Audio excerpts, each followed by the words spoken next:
Alright guys, if you notice on this one, I actually have an aftermarket sling swivel stud that I need to remove. So let me find the proper star bit for that, because it is a star shaped bit. It's an awful small star shaped bit at that.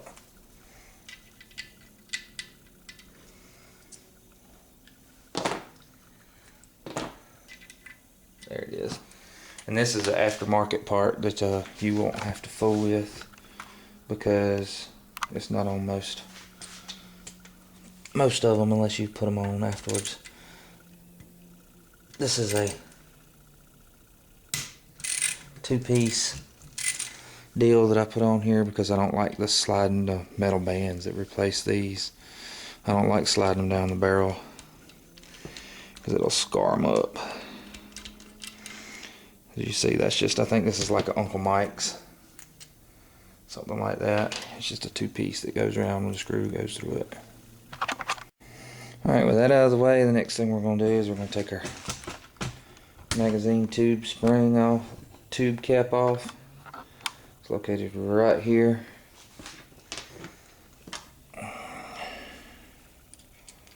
Just a little screw.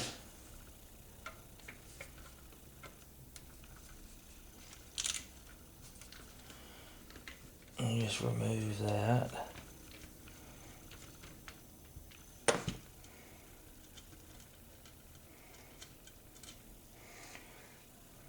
Just a little magazine cap screw.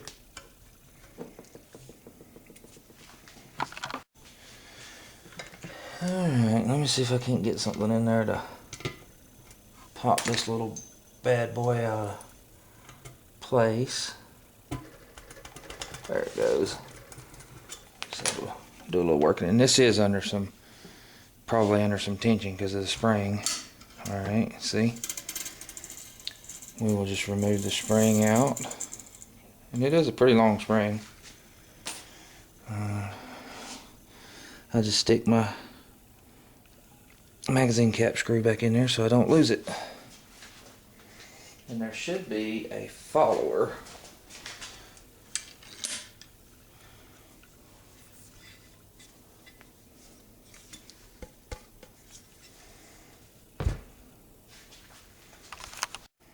where the follower didn't want to come out, so we will take it off when we take the magazine tube off and get my vise. And I'll lock her in and we'll go to the next step. Alright guys, before we can take our little bands and stuff off, we will need to remove our front sight. Usually you would have a hood on here, but I have since lost it and not replaced it, so I need to get one. You just remove these two screws on your front sight.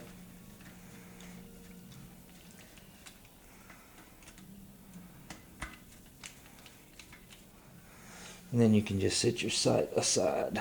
As you can see the crudiness from this thing. Flip the action around. And as you'll notice,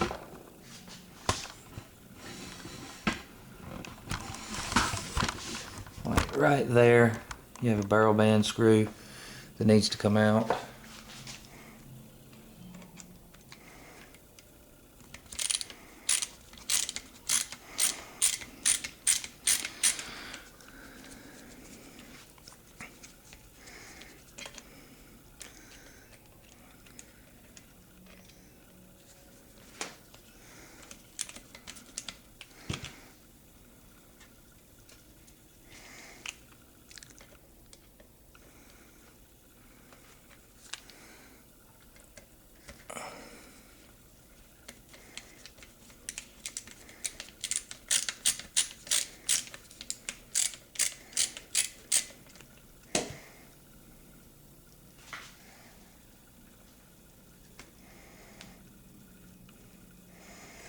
Trying to get that jewel out can be a pain.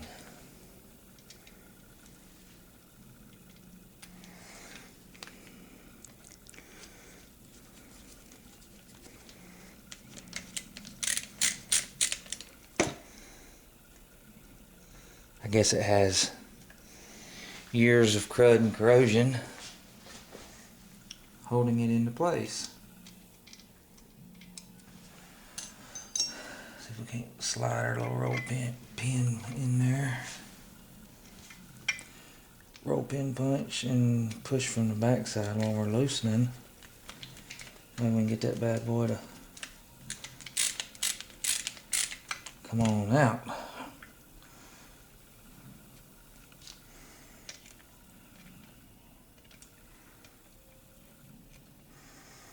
One thing about working on firearms, you gotta have some patience. Alright, there we go. Now that we have a little screw out, we can just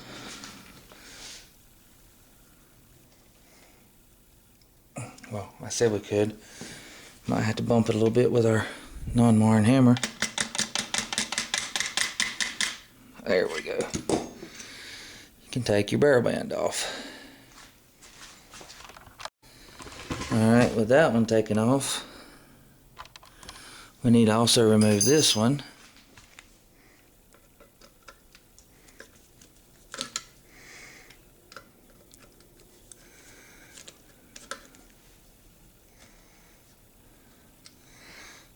Like so. And it only has a few threads up here, so with that we can take it out of our vise. Set our vise aside.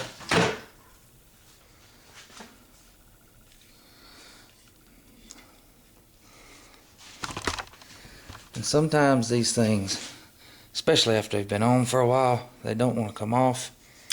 That's where old Mr. Non-Marlin hammer comes in. Sometimes you have to bump them. Like so. And then you can just slide this barrel band all the way off. And that should allow you to remove your magazine tube and your front stock forearm. See if I can zoom this out, get you a little better view.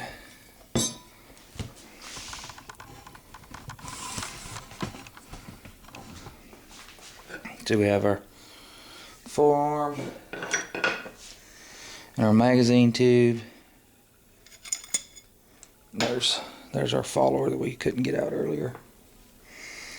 As you can see, this thing has years of crud in it, as you can see, and I take good care of my firearms.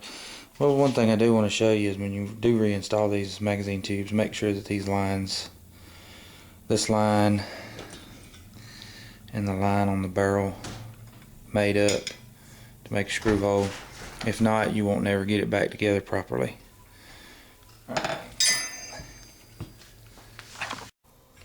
Alright guys, that is in a nutcase the Marlin 336 tore completely apart. Have not taken off this rail up here. I hadn't planned on doing it, but I will take it off because there's some grime up under here, and I'll just pop these two screws out, these 4 screws out, clean that. I won't be removing the rear sight because there's no need to. I can just pop the ladder adjustment out and clean all around it and everything. Just going to go through all these parts, give them a good cleaning, clean up any of the burrs. As you can see, the machine marks in here. I don't know if you can see that. Oh, they're burry. Take out a few of those burrs and, you know, maybe smooth up some around the hammer and, you know, clean up the bolt real smooth. And around the lever part that actually cycles the bolt, I'll probably clean up a lot of all that, and, you know, any burrs that I find on it. I did not take this little hinge out right here because I didn't see a need. You can drive this little pin out, it's no problem. It's got a spring and a lever, you know, self-explanatory. I didn't take that out, but I am going to go through and smooth everything up, clean it real good, because it's I know this gun hadn't been taken apart since it was built, and I know I've had it for 20 something years, so I will go through and clean her all up and put her back together, show you how to put her back together. And I hope that somebody helps somebody. If you have a few parts that, you know, don't be afraid to take apart your guns. I mean, I hope this video helps somebody, especially if they do try and take it apart and don't know what they're doing. Not that I'm some kind of master gunsmith or anything, because I'm really not. I just like to tinker. And since I still got that big void right there where I want to have reloading equipment, I figured I would take this old girl down and clean her up. Alright, stay tuned if you want to see how it's put back together after we've did a few little tweaks and mods to it. I'm gone.